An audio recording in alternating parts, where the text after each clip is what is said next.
निकले। शफकत राना और यावर सईद ने मुझे अपने रूम में बुलाया, ठीक है, ये मैं हल्फन कहता हूँ। उन्होंने कहा हम आपको वापस भेज रहे हैं और अगर आपसे मीडिया पूछे तो आपने कहना मैं इंजर्ड हूँ। गड़बड़ थी तो शायद अफरीदी पहले टेस्ट के बाद छोड़ के वापस आ गया था कि ये जो है फिक्सिंग कर रहे हैं और ये ग्रुप बनाया हुआ इन्होंने 7 लड़कों। पता चल गया था। आप निकाल लें ऑस्ट्रेलिया वाली सीरीज और इंग्लैंड वाली सीरीज। पहले टेस्ट के बाद अफरीदी रिजाइन करके वापस आ गया था। इजाज भट्ट ने फिर सलमान भट्ट को कप्तान बनाया था। अस्सलाम वालेकुम, मैं हूं शिराज अली और आप देख रहे हैं मेरा यूट्यूब चैनल। उम्मीद करता हूं कि आप खैर खैरियत से होंगे। एक नई वीडियो के साथ हाजिर है। कुछ अरसा पहले, बल्कि बहुत अरसा पहले, तकरीबन 2010 की बात है कि एक विकेट कीपर जुल्करनैन हैदर जो कि पाकिस्तान टीम में उस टाइम शामिल हुए थे। उस टाइम जो है कामरान अकमल काफ़ी अरसे से पाकिस्तान के विकेट कीपर थे, लेकिन उनकी ख़राब कारकर्दगी की वजह से सेकंड विकेट कीपर जो है जुल्करनैन हैदर को टीम में शामिल किया गया था। साउथ अफ्रीका के साथ इनका सीरीज़ चल रहा था और मुझे याद है 2010 में, उससे पहले ऑस्ट्रेलिया में सीरीज़ जो हुआ था कामरान अकमल में, उसने बहुत सारे कैचेस उसमें ड्रॉप किए थे। तो जुल्करनैन हैदर को उस अफ्रीका के ख़िलाफ़ टूर्नामेंट में इसको टीम का हिस्सा बनाया। तो इसने जुल्करनैन हैदर जो है इसने चौथे वनडे में पाकिस्तान को वो मैच जितवाया था। इसने तकरीबन मेरे ख्याल में 80 रन्स किए थे और वो मैच इसने जितवाया था। लेकिन एकदम ये बंदा गायब हुआ था 5वें वनडे में, ये जुल्करनैन हैदर नहीं था। तो जब बाद में पता चला तो वो नेक्स्ट दिन जो है वो गया था यूके और वहाँ पे उसने प्रेस कॉन्फ्रेंस की थी कि मुझे जो है मैच फिक्सिंग के लिए मजबूर कर रहे थे बुकीज़ जो है। उसने बड़े इंकशाफात किए थे उस टाइम और उसने ये कहा था कि मुझे धमकियाँ मिल रही, मेरे फैमिली को, और मुझे मारने की धमकियाँ मिल रही थी, क्योंकि साउथ अफ्रीका के ख़िलाफ़ ये 5 मैचों का सीरीज़ जो था, इसमें चौथे और 5वें वनडे का वो मैच फिक्स थे, क्योंकि इन्होंने हारना था और इसने अपनी कारकर्दगी से वो मैच जितवाया था।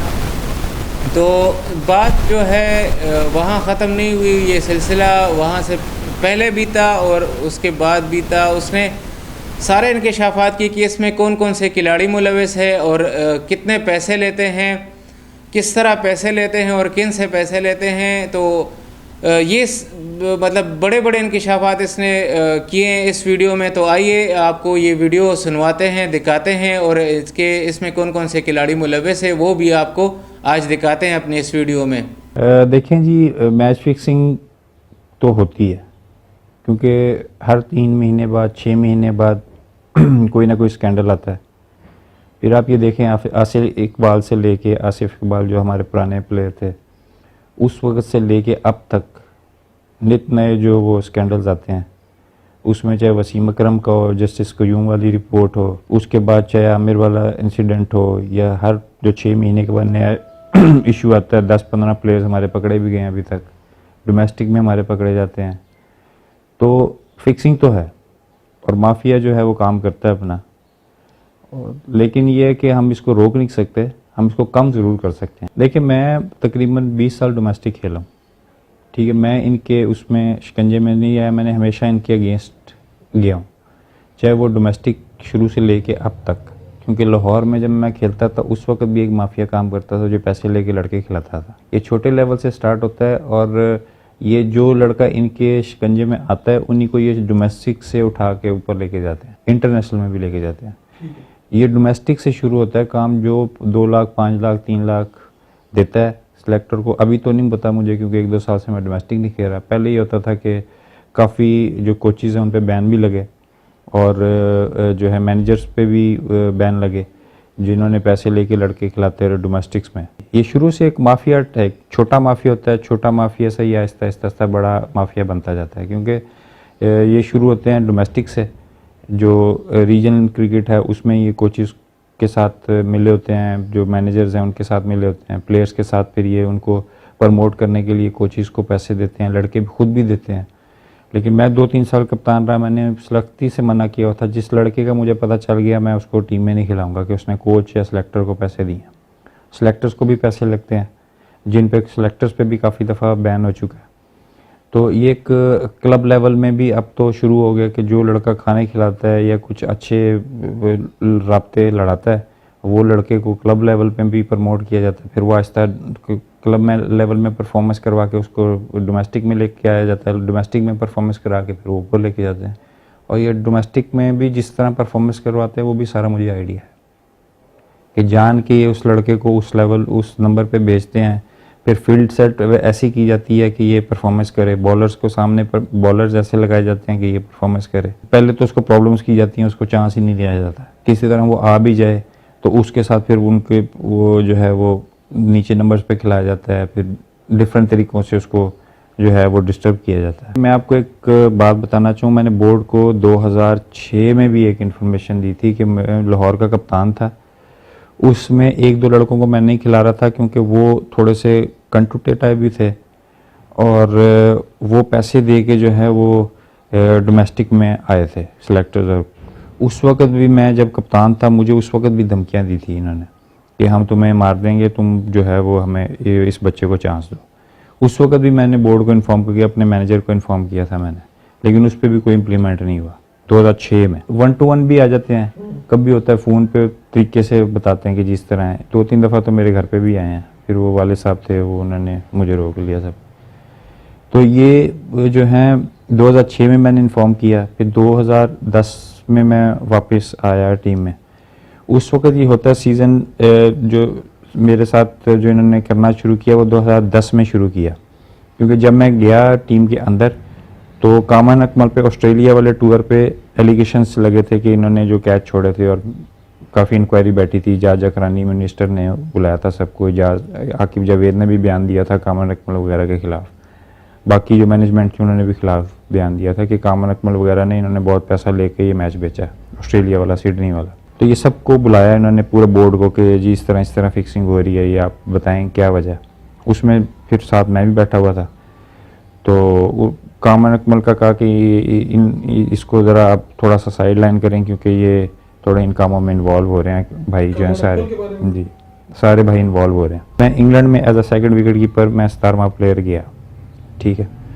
इस कामन अकमल फिर खेला, सलमान बट वगैरह, सलमान बट अफरीदी कप्तान था उस वक़्त। फिर ये पूरा एक पंजाब वालों का एक 7 लड़कों का ग्रुप था जिसमें वहाँ सलमान बट था, वहाब रियाज था, कामन अकमल था, उमर अकमल था, आसिफ, आमिर, उमर अमीन और एक और लड़का था वो जी पंजाब की अपनी ग्रुप थी, अफरीदी का अपना ग्रुप था, यूनुस खान ने अपना ग्रुप बनाया हुआ था। ये 2-3 ग्रुप बने हुए थे जिसमें मैं किसी भी ग्रुप में नहीं था, मैं अकेले ही घूमता फिरता था। तो पंजाब से थे, आपको कोई ग्रुप क्यों नहीं मिला? क्योंकि इनका ग्रुप अपना था ना, क्योंकि ये कामन अकमल उस ग्रुप में था ना, वो मुझे कभी अपने उस ग्रुप में नहीं डाल सकते थे क्योंकि वो कामन अकमल उमर अकमल थे। और नए लड़के को हमेशा ये थोड़ा साइड लाइन करते हैं कि अंदर की खबरें हमारी जो है ना वो बाहर ना जाए। तो मैं किसी ग्रुप में नहीं था, मैं एक ग्रुप में जाता था तो दूसरा वाला नाराज़ हो जाता था, दूसरे में जाता था तीसरा वाला नाराज़ हो जाता था। अब मैं समझ नहीं आती थी कि मैं करूँ क्या लेकिन जिस ग्रुप में जाता था ना वो थपकी देता था, दूसरा नाराज़ होता। मुझे समझ नहीं आती थी मैं यार एक को खुश करूं या दूसरे को खुश करूं, क्या ये क्रिकेट खेलने आए सियासत करने आए सर। तो मैं ये हल्फन चीज़ कहता हूँ, हल्फन में ये आप कैमरे के सामने ये रिकॉर्डिंग हो रही है, मैं हल्फन कहता हूँ, और रोज़े भी हैं। इस सब जो मैं कह रहा हूँ बिल्कुल ठीक कह रहा हूँ। और कोई पूरा पाकिस्तान पूरी जो मैनेजमेंट है हमारी इस चीज़ को जानती है, बोर्ड भी जानता है। उस वक्त जो थे 3 ग्रुप थे, फिर मैंने पहला मैच कामन अकमल जब था उससे परफॉर्मेंस नहीं हुई, इसने 16 कैच छोड़े 3 टेस्ट में। उसके बाद जो इंग्लिश मीडिया था, पूरी दुनिया का मीडिया था, उन्होंने कहा कि यार Zulqarnain Haider best wicket keeper आपके पास है, यंगस्टर है, उसको आप क्यों नहीं चांस देते। तो उस वक्त जो है फिर इन्होंने मुझे चांस दिया, मैंने पहले मैच में ही 88 किया, वर्ल्ड रिकॉर्ड किया। गिलक्रिस्ट का 16 साल के बाद मैंने रिकॉर्ड तोड़ा।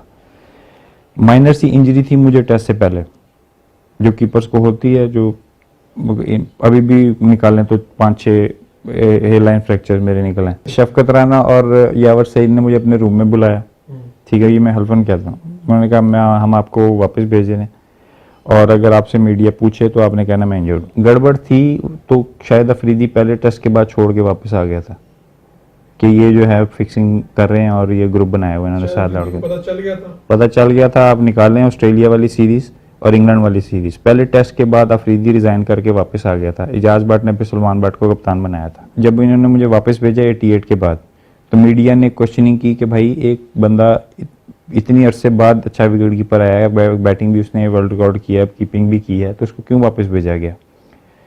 तो मेरे से पूछा गया इंजर्ड हो, तो मैंने फिर दरमियान वाली उंगली निकाल के दिखा दी कि मैं इंजर्ड हूँ। तो बाकी लोग समझ गए। फिर अगले मैच में ये पकड़े गए सारे, सलमान भट्ट, आसिफ आमिर वगैरह सारे उसी सीरीज़ में पकड़े गए। तो फिर मीडिया ने शोर मचाया कि जुल्करनैन हैदर को क्यों वापस भेजा गया, कि किस वजह से ये जो है एक पूरी मोनोपोली थी, पूरा एक प्रोपोगंडा था, प्रॉपर एक 7 लड़कों 8 लोगों का ग्रुप था जो फिक्सिंग में जिनका नाम आया। जनूबी अफ्रीका के खिलाफ मैच खेलते हुए उमर अकमल ने आपको क्या कहा कि क्या करो? तीसरा वनडे हो रहा था मैच, ये बाहर था, उमर अकमल था 12th मैन, मैच फंसा हुआ था। अब इसको पता नहीं बाहर से किसी ने कहा या क्या इसके जहन में आया, मुझे तो कोई समझ नहीं आई, लेकिन सब पूरी दुनिया को समझ आ जाती है कि क्या हुआ। ये तीसरे वनडे में आया, मैच फंसा हुआ था, ये मेरे अंदर आया, उसने कहा आराम ना खेड ते ज़्यादा फन्ने खाना बन। ये उमर अकमल साहब ने गुस्से वाली टोन में, मैंने वैसे ही जैसे आया पानी पिलाने, क्योंकि उसको गुस्सा था, बाहर बैठा हुआ था, पानी इसको पिलाना पड़ रहा था, खिलाया इसको रहे, नीचे सारे भाई बाहर हो गए थे। तो मैंने इसको फिर कहा, मैंने कहा पानी पिया तो बाहर जा। ये उमर अकमल को आपने ये मैंने उमर अकमल को, इसने जाके अगली शिकायत पुकारी यूनुस को इसका, इसने अपनी बात नहीं बताई, इसने मैंने जो कही वो जाके बता दी इसने, जो बाद में मैंने कही, पहले इसने जो मुझे कहा वो नहीं बताया। तो वकार यूनुस ने रात को जब मैच हम हार गए तीसरा वनडे, इस वकार यूनुस ने मुझे बुला लिया कि यार ये तुमने क्या कहा। मैंने कहा मैंने तो कुछ कहा ही नहीं, इसने मुझे ये कहा, मैंने इसको आगे से ये कह दिया। कहता चलो आप अभी जूनियर हो, इस तरह ज़रा कंट्रोल करो ये। मैंने कहा मैंने कुछ कहा ही नहीं, तो ये तो रिएक्शन में मैंने कहा था इसको कि पानी पियाते बाहर जा, मैच फंसा हुआ था। तो फिर मैं रूम में आ गया वापस। वो बुकीज आपको कहाँ पर मिले और उन्होंने आपको क्या कहा? ग्रैंड हयात होटल है दुबई में, 5 स्टार होटल है, उसकी जो लॉबी थी उससे आप बाहर जाएं फूड कोर्ट की तरफ, फूड कोर्ट में हम रोज़ जाते थे खाना खाने, सारे प्लेयर जाते थे। उधर 2 बंदे मिले हैं, उन्होंने कहा बस हमारे साथ मिलके काम करो, नहीं तो तुम्हें भी मार देंगे, तुम्हारी फैमिली को भी मार। चौथा वनडे थोड़ा सा मुझे डाउट लगा कि गेम पड़ रही है, 236 करना था, 113 पे एक आउट था, यूनुस खान आउट हुआ, उसके बाद लाइन लगी, ठीक है। उसके बाद जब मैच से पहले मैं थोड़ा डरा हुआ था कि यार ये क्या सीन है। चौथा वनडे मैंने जिताया, उसके बाद मैं निकल गया वहाँ से पासपोर्ट लेके। तो जितवाने के बाद ही जब मैच जब गेम डली हो, जब इस तरह सारा हो, तो उसके बाद फिर मैंने बैग पकड़ा और जाके मैंने प्रेस कॉन्फ्रेंस करी। किसी को नहीं बताया, ना मैनेजर को, क्योंकि मैनेजर खुद कोच वगैरह जो प्रेशर मेरे पे डाल रहे थे, मुझे तो यकीन ही नहीं था किसी पे कि ये इस तरह है। सिर्फ मुझे ये डर हुआ कि ये जो उन्होंने धमकियाँ दी ना, उसकी वजह से मैं वहाँ से बौखलाहट में निकल गया। तो मैं फिर पासपोर्ट लिया, इंग्लैंड चला गया, उधर जाके मैंने प्रेस कॉन्फ्रेंस कर दी कि ये सारे मैच फिक्सिंग कर रहे हैं इन्होंने, सारी इंग्लैंड टूर पे भी मैच फिक्सिंग हो रही थी, ये हो रहा था, वो हो रहा था। फैमिली को भी तंग करते हैं, मेरे 2 दफ़ा लेटर हैं मेरे घर पे, इसको चुप रहे वरना मार। उस वक्त एक मैच का 4 करोड़ रुपया था फिक्स करने का, 8, 9, 10 करोड़ रुपये पे ये बिकते हैं प्लेयर। फिक्सिंग होती है, dot by ball to ball भी होती है, फिर फैंसी होती है, 5 ओवर में आपने ये करना है, 5 ओवरों में इससे ऊपर स्कोर नहीं जाने देना। फिर होता है 10 ओवरों से आपने ऊपर नहीं जाने देना, 50 ओवरों में इतना आपने लिमिटेड स्कोर रखना है। क्योंकि हमें पता है सारा, मैंने तो आज तक मैंने नहीं कभी हुआ नहीं, लेकिन मुझे पता है इन चीज़ों। जब तक पीसीबी खुद इस पे एक्शन नहीं लेगा कभी कोई ठीक नहीं हो सकता। क्योंकि देखें आप पीएसएल में जितने कोच आपके लगे हुए हैं, चाहे वसीम अकरम हो, चाहे क्या कहते हैं मुश्ताक अहमद हो, चाहे मोइन खान हो, चाहे एक दो और कोच जो लगे हुए हैं, ठीक है, जो असिस्टेंट कोच भी हैं, उन पर जस्टिस क्यूम की आप रिपोर्ट निकालें, सारे जिनके नाम जस्टिस क्यूम की रिपोर्ट में है वो सारे पीएसएल के साथ लगे हुए हैं। तो आप क्या लड़कों से क्या एक्सपेक्ट करेंगे? मोइन खान जो ऑस्ट्रेलिया में पकड़ा गया जुआ खेलते हुए, उसको सिलेक्शन कमेटी से हटा दिया गया। अब वो कोयटा ग्लैडिएटर का कोच होगा, जो कोयटा ग्लैडिएटर में प्लेयर होंगे, जो मोइन खान को मिलने आएगा वो प्लेयरों से नहीं मिलेगा ना, चाहे वो बुकी हो, जो मर्जी हो। तो बाद में प्लेयर्स पकड़े जाते हैं, मैनेजमेंट उधर की उधर है, प्लेयर्स बेचारों पे पाबंदियाँ लग जाती हैं। जी व्यूवर्स, आपने देख लिया जुल्करनैन हैदर ने बहुत सारे खिलाड़ियों के जो मायनास खिलाड़ी हैं उनके नाम लिए, जो कि आज भी कुछ खिलाड़ी जो है वो टीम का हिस्सा है, और कुछ जो है जो फार्मर खिलाड़ी है, जो साबिका खिलाड़ी है, वो इस टाइम बड़े बड़े ये PSL में टीमों के कोचेस भी रह चुके हैं, बल्कि मोइन ख़ान हो गया, वसीम अकरम हो गया, कुछ अरसे पहले सलीम मलिक ने भी इंकशाफात किए हैं कि इस तरह के वो मैच फिक्सिंग में बहुत सारे खिलाड़ी मुलविस है, उसको भी ये सज़ा मिली है।